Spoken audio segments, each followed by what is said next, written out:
Welcome to Sunshine Cathedral's Queer God Squad. It's Monday, February 16th, 2026. I am Bishop Darrell Watkins, the Senior Minister of the Sunshine Cathedral.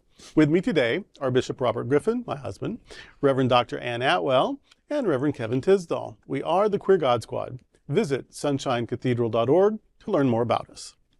Queer God Squad was created by Hotspots Happening Out to support our mission to explore the value of faith in the LGBTQ community. There is no streaming TV show like this in the entire world. In 2026, we are celebrating the 41st anniversary of Hotspots magazine, with Queer News Tonight sharing over 11,000 stories and 11 million views so far. We are the largest nonprofit LGBTQ media organization in America, and we encourage you to support our mission to inform, entertain, and educate our community and allies. We're proud to announce that Hotspots Happening Out as a beneficiary of the Florida AIDS Walk. Funds raised will be matched dollar for dollar in support of Hotspots Happening Out HIV policy reform and educational programs, including the MSM conference. And we invite you to join our team, Sunshine Cathedral, in this initiative. Join us on March 21st to walk in support of HIV community and along with the Sunshine Cathedral team. This is the Sunshine Cathedral perspective. Neither he nor she, the sacred history and silenced struggles of India's Hijra community. In the article Neither He Nor She, the Unwritten Story of the Hijra Community, Ruchi Acharya explores the complex history, spiritual significance, and modern-day struggles of India's Hijra community. Identified as a third gender outside the traditional male-female binary, Hijras have a 4,000-year history in South Asia with roots in ancient texts and respected roles in Mughal royal courts. Spiritually, the community is linked to a composite form of Lord Shiva and Parvati, representing the union of masculine and feminine energies.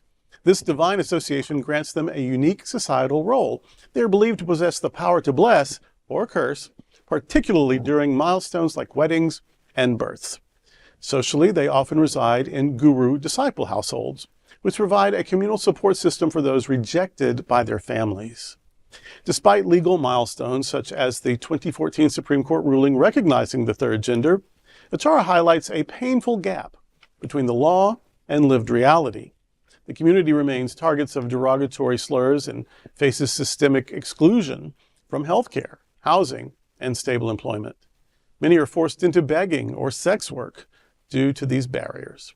Acharya argues that true justice requires more than just policy. It demands a shift in what she calls the social squint, calling for empathy and integration of this divine community into the fabric of everyday life. It is encouraging to me that every form of just human way of being, the vast differences in gender experiences and human sexuality and self-identity and spiritual seeking, that they are cross-cultural, they are from everlasting, like every tribe, every group of people on the planet, and you find this diversity. What is heartbreaking to me is that in almost all these same societies, there is this struggle for recognition or safety or acceptance that in one way, it's exciting that there is difference in every human community. And in another way, it's very sad that difference is feared in almost every human community. And so, but these folks do have history and tradition on their side. They have a sacred role in their tradition. And it's noteworthy, I think, that the other that we're so scared of often in divine stories and sacred stories have a special place. And I think that's what the priests and the prophets and the soothsayers and the poets, I think that's what they all realize, is that the gods, the sacred, the universe, the higher self, the angels, the ancestors, whatever it is that catches their attention as the big something, that they intuit that the big something has a special place in its heart for everything and everybody, maybe especially for those who struggle and who are weak or who are targeted or marginalized. And so yeah, this Hijra community, they're targeted in lots of ways, but they also have some very special gifts that are recognized by some people. I'm glad that these sort of monastery situations or or ashram situations provide them a safe place, they also deserve health care and all of that, especially with their unique, it's not unique, but different gender experience. Because to get proper health care, you really need people who understand what you are about.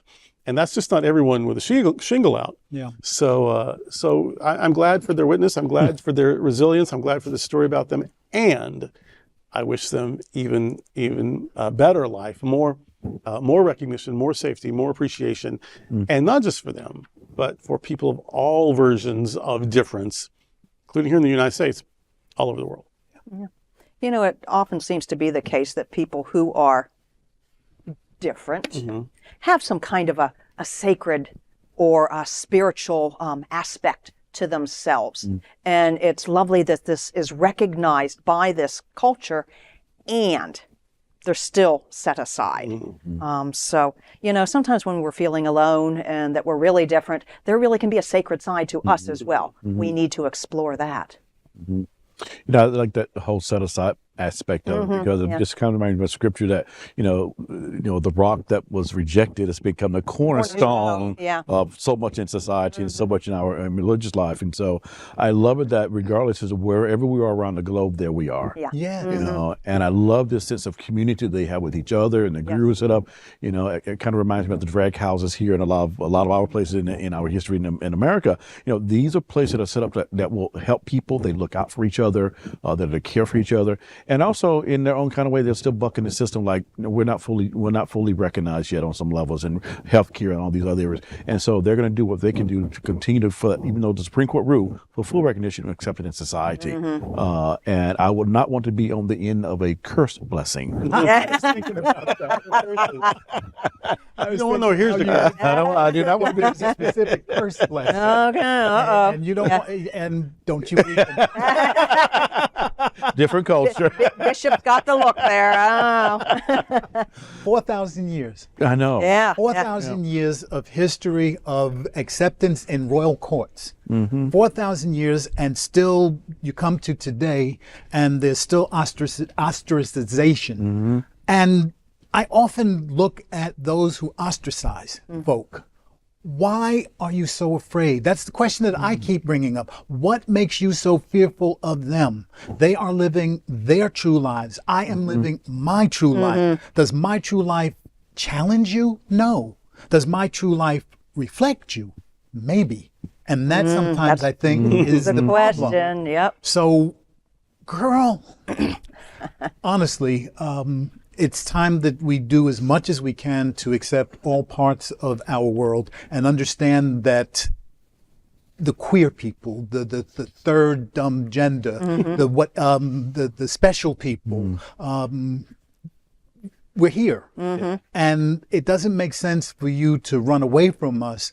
Look at us and see how we live our lives genuinely, and maybe that can help you to live your life a little more genuinely. I'm just hopeful. Yeah. You know, I'm gay. I'm queer. I'm non-binary. I'm HIV positive. You know, I have all of these things that have formed my life. Would I be here if I wasn't that composite? Yeah. Yeah. Because the people that I came from, without these differences, my life trajectory was to put caps on cans on an assembly line in a factory. I did that one summer. Wow. Or to become like a social studies teacher or a drama teacher. Maybe a minister in a rural community where I would be sort of playing to the status quo rather than challenging it. Yeah. So as opposed to, I'm all over the place. I do all kinds of things. I get in all kinds of trouble, good trouble. Because I didn't have a lot of choice. Like, I had to find out who I was. I had to make peace with that. I had to figure out how that was a gift. I had to figure out how I was going to use that gift.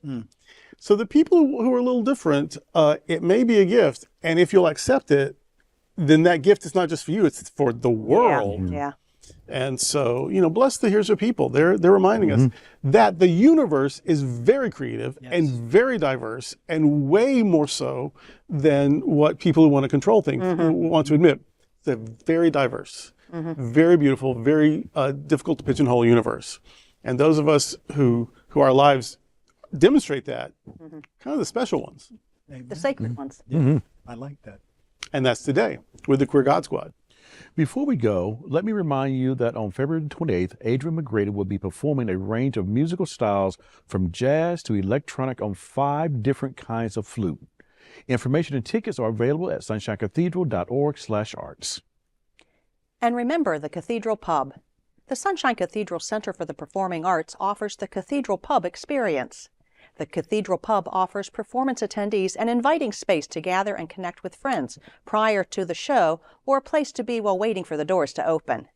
Guests enjoy live music, beverages, and appetizers in a comfortable meet-and-greet environment while they await the start of their performance. On show nights, the Cathedral Pub opens an hour before each performance and closes 15 minutes before it starts. Entry to the Cathedral Pub requires a separate purchase from your seat ticket, and the link can be found on the seat selection page. Be sure to purchase before checking out. There is a limited number of people who can get pub passes, so don't delay. Thank you for joining the Queer God Squad today. We are here daily at 3 p.m. to have some fun and to discuss what our LGBTQ community is talking about. Please like and share this and other episodes of the Queer God Squad. Sunshine Cathedral is the world's leading progressive queer church. Progressive, queer, and God are words that naturally should go together. Remember that we are all in this together. Also remember, you are God's miracle, not God's mistake. Until next time, we are the Queer God Squad.